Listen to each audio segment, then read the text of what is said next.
우리는 성경에서 위대한 인물들을 많이 뽑을 수가 있습니다.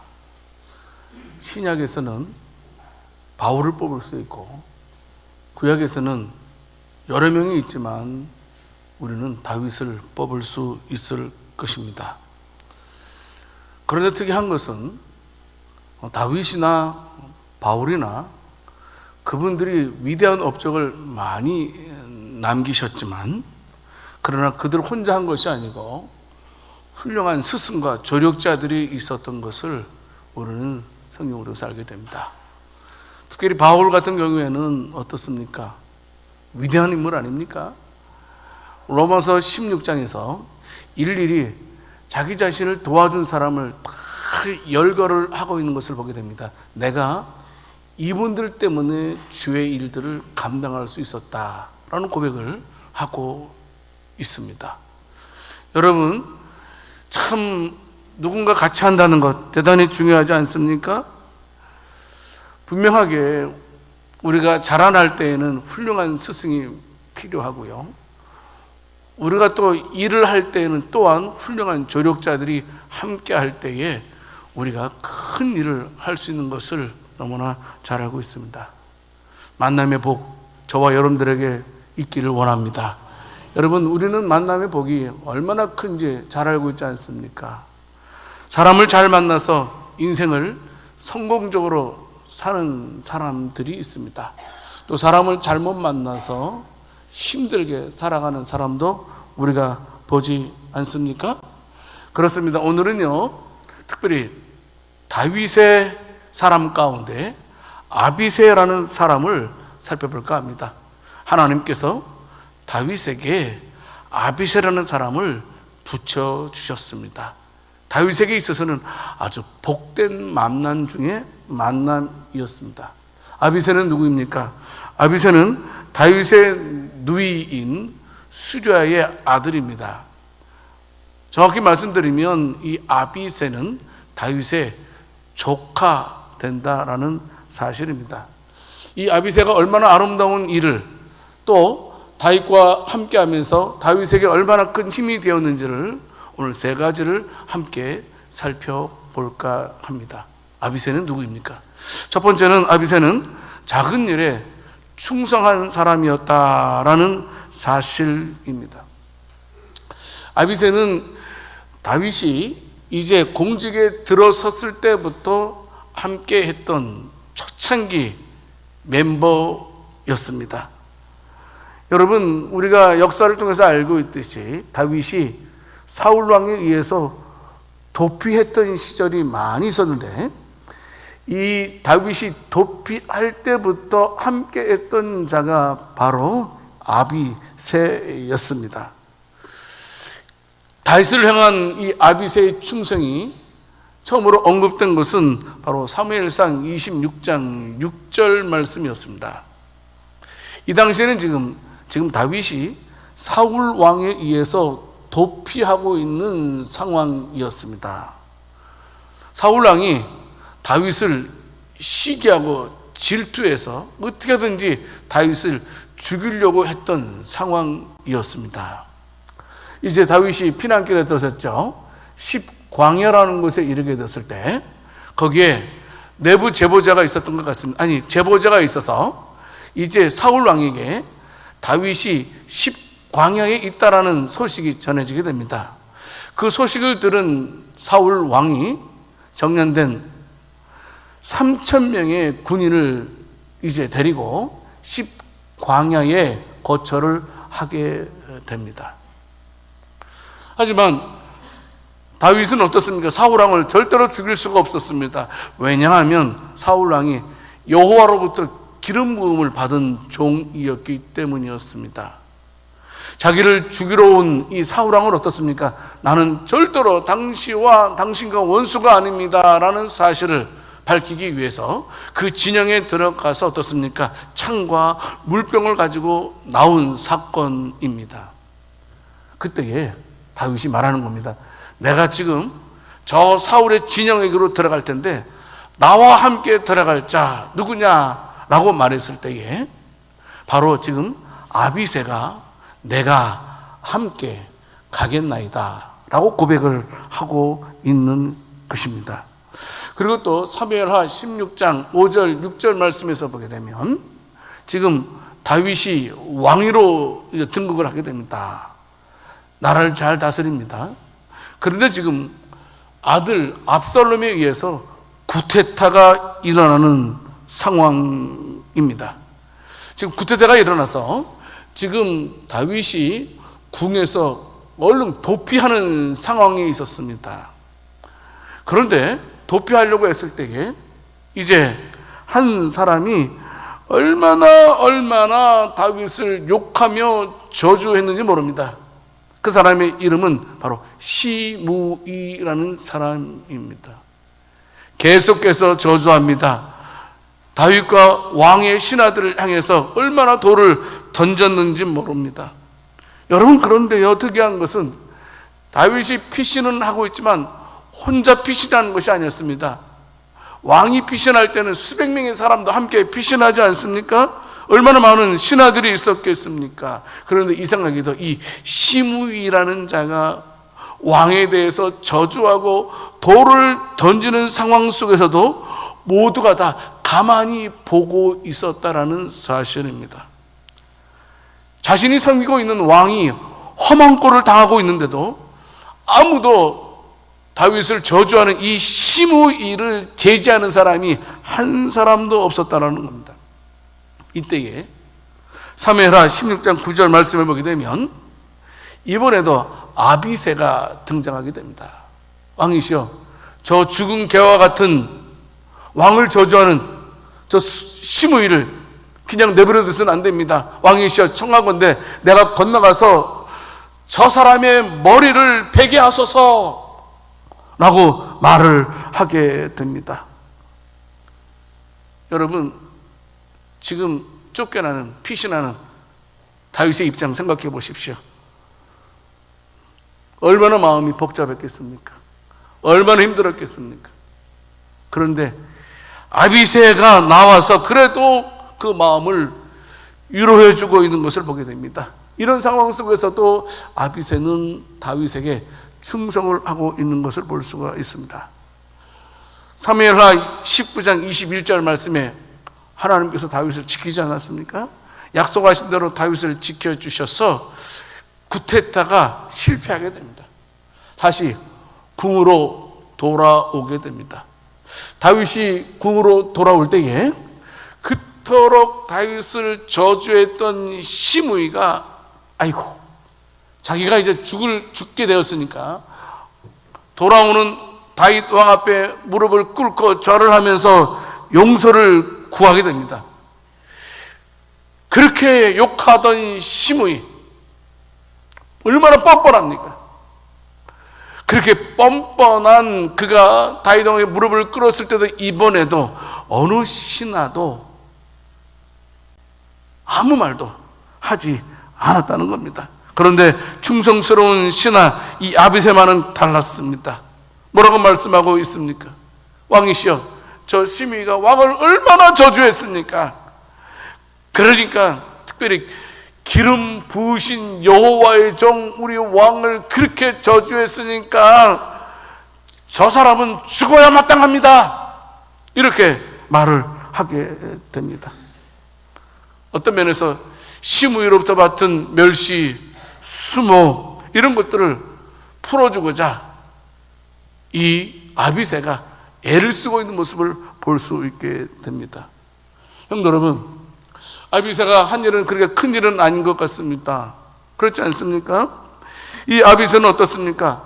직접 자기가 사울 왕을 죽여서 왕위를 뺏어서 다윗에게 준 사람도 아닙니다. 그리고 또 다윗의 아들 압살롬이 반역을 일으켰을 때에 그가 나아가서 압살롬을 죽여가지고 그렇게 한 사람도 아닙니다. 어떤 면에서 아주 혁혁한 공헌을 한 사람은 결코 아니었던 사람입니다. 그런데 다윗이 그를 인정한 이유는 무엇입니까? 항상 다윗과 함께 했다는 겁니다. 힘들 때나 어려울 때나 고통스러울 때나 즐거울 때나 항상 다윗과 함께 했던, 전투에서는 혁혁한 공헌을 하지는 않았지만 실질적으로 우리가 생각할 때 아무것도 아니라고 생각할 수 있겠지만 항상 다윗과 함께 했던 이 아비새. 성도 여러분, 그는 있는 자리에서 충성을 했던 것을 보게 됩니다. 주님 말씀하십니다. 누가복음 16장 10절 말씀에서 말씀하시죠. 지극히 작은 자에게 충성된 자는 큰 것에도 충성되고 지극히 작은 것에 불의한 자는 큰 것에도 불의한다. 주님 말씀하셨습니다.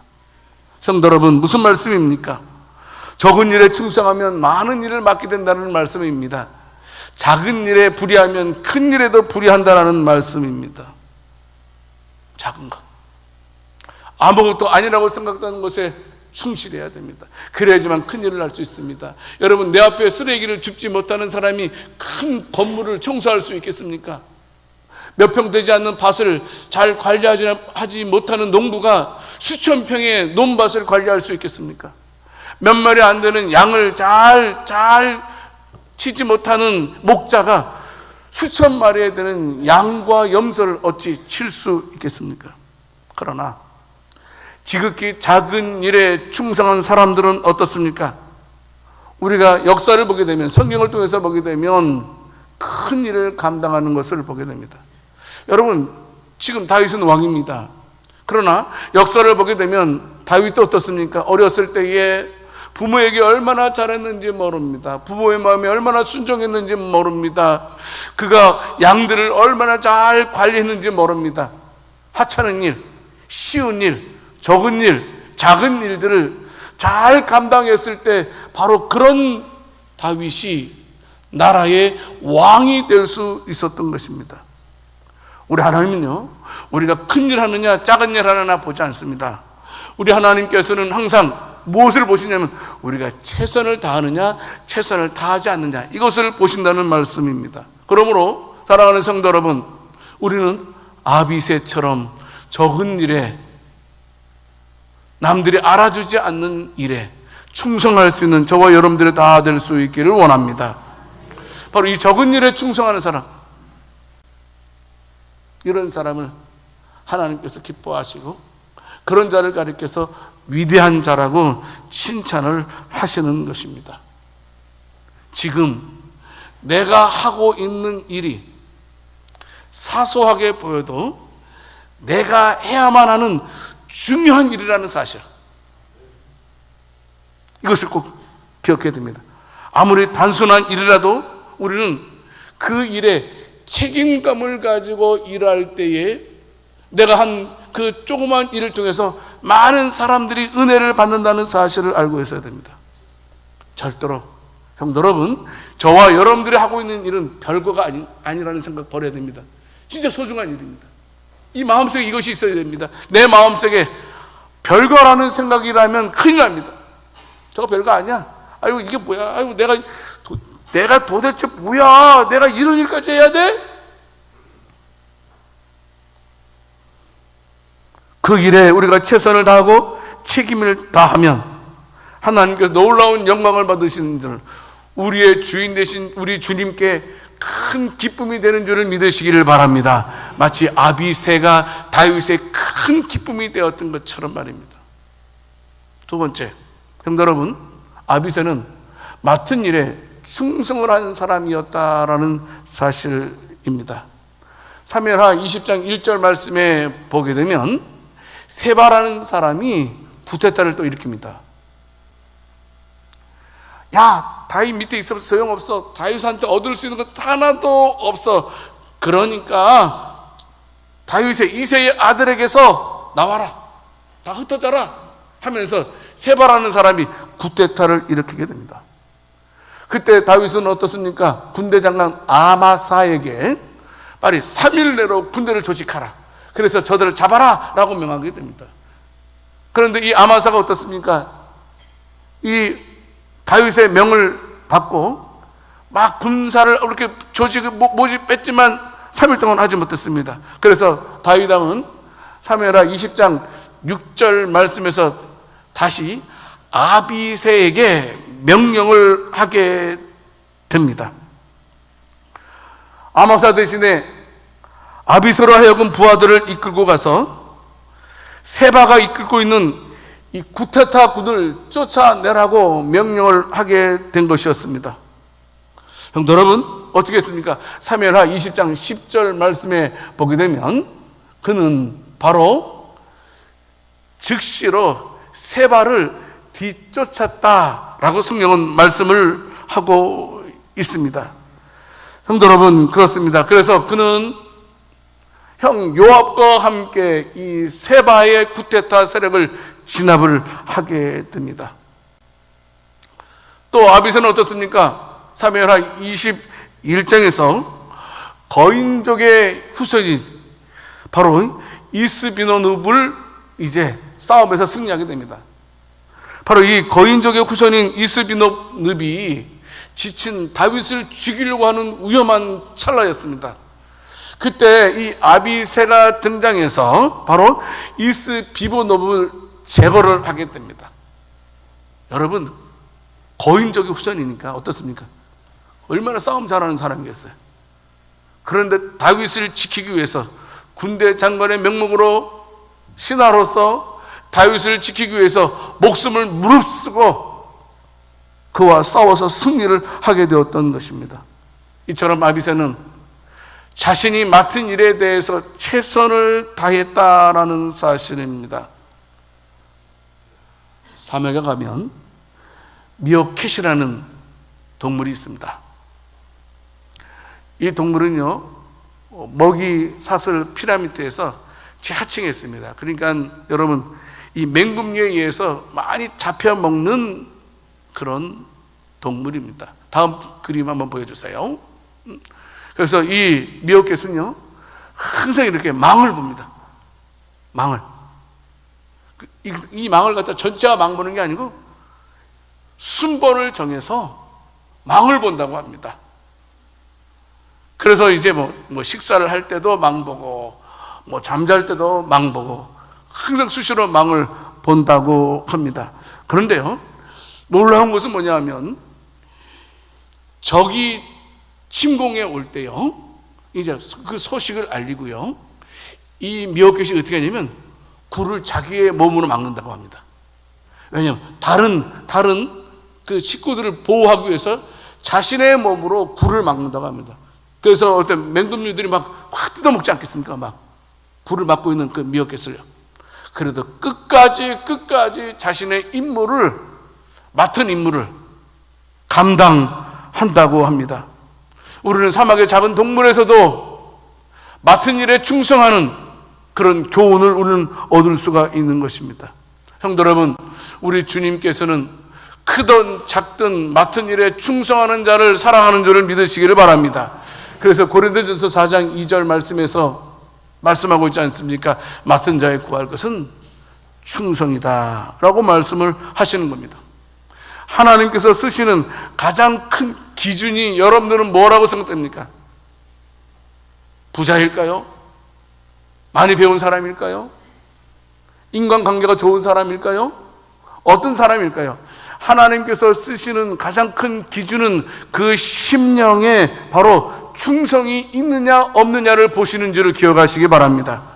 그래서 하나님께서 우리에게 관심 갖는 것은 우리의 어떤 모습이 아니라는 겁니다. 그 마음속에 충성이 있느냐 없느냐, 그런 자를 택하시고 그런 자를 통해서 영광을 얻으시는 우리 하나님이시라는 사실입니다. 그러므로 저와 여러분들, 하나님께서 올해에도 많은 일들을 맡겨주셨습니다. 우리가 지금 코로나19로 인하여서 모든 게 중단된 상태이지만 그래도 하나님께서 저와 여러분들에게 이 와중에도 맡겨진 임무가 있을 거라고 생각됩니다. 이것을 내려놓지 않기를 원합니다. 하나님께서 맡겨주신 일에 대해서 끝까지 최선을 다하고 충성을 다하는 저와 여러분들이 다 될 수 있기를 살아계신 주님의 이름으로 축원합니다. 세 번째로, 아비새는 어떤 자입니까? 아주 끝까지 목숨 걸고 충성을 했다라는 사실입니다.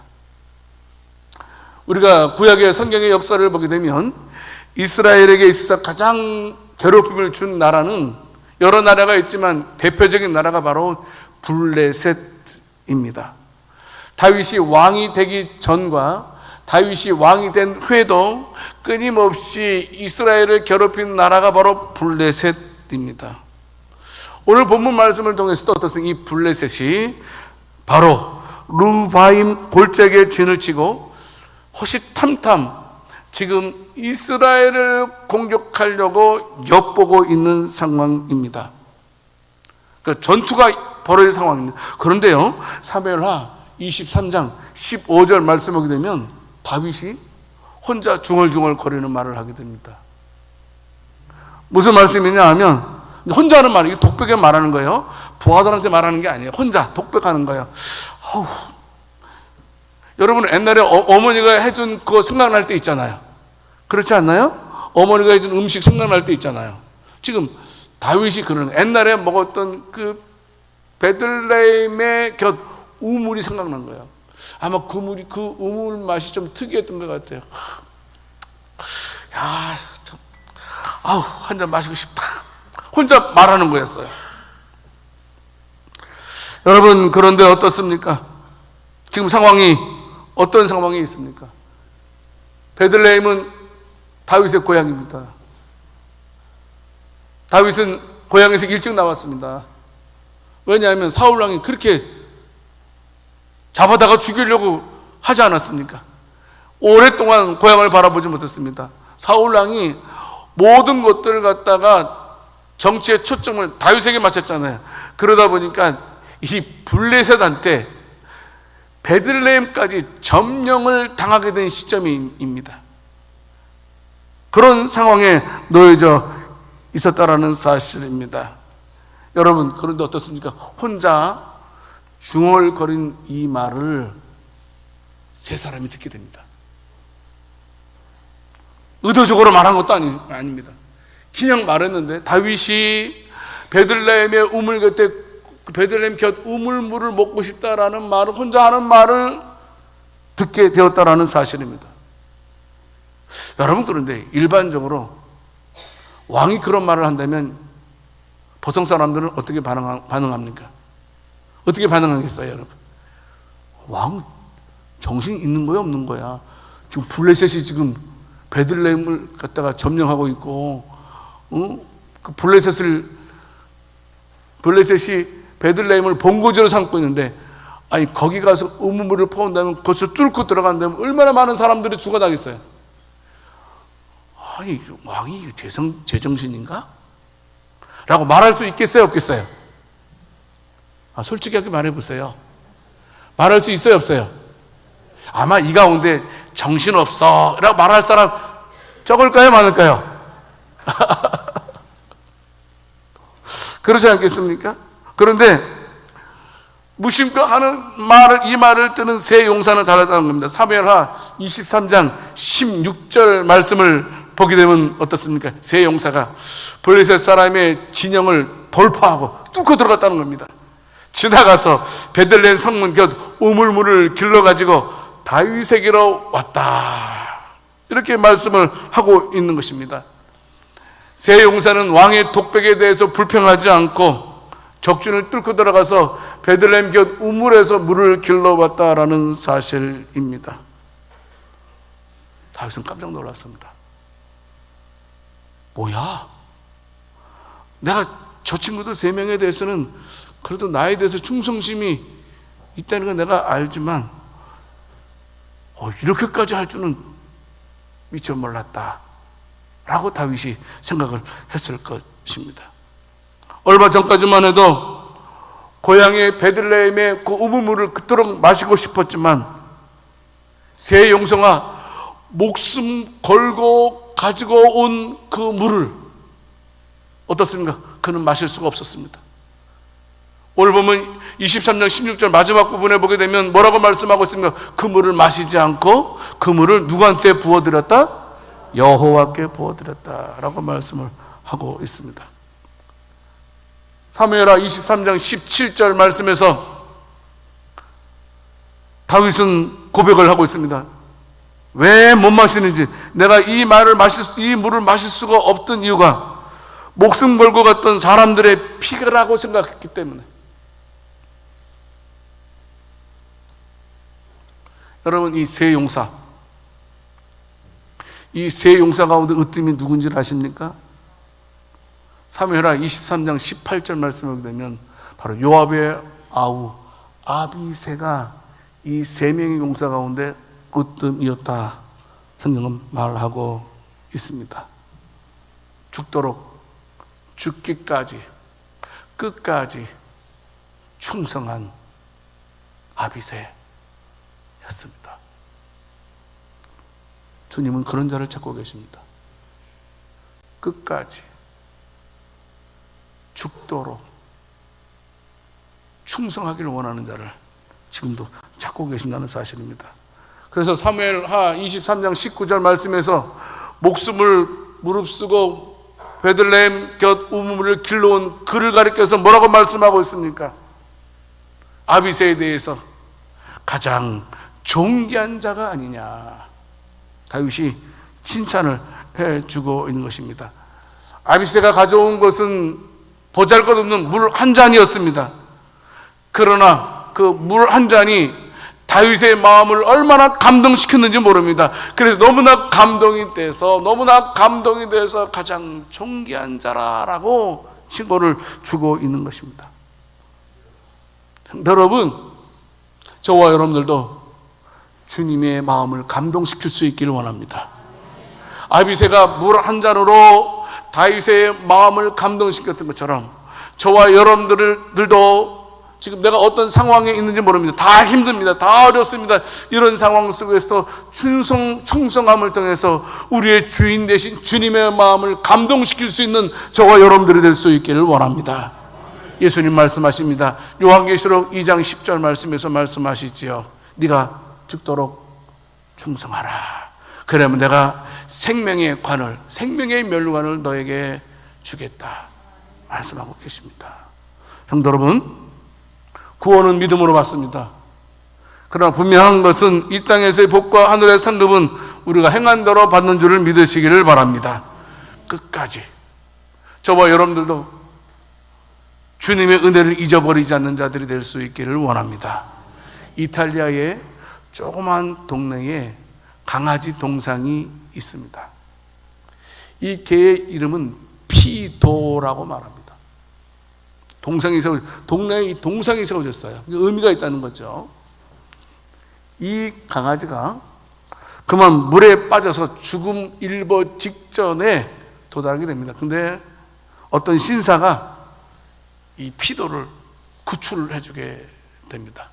그래서 자기 집에 데려가서 정성껏 보살펴서 죽어가는 개를 살리게 됩니다. 이 개는 자기를 살려준 주인의 은혜를 잊지 않았습니다. 그래서 어떻게 했냐면 주인이 출근할 때 같이 가고요, 따라가고, 주인이 퇴근할 때도 퇴근할 쯤에 버스 정류장에 나가서 주인을 맞았다고 합니다.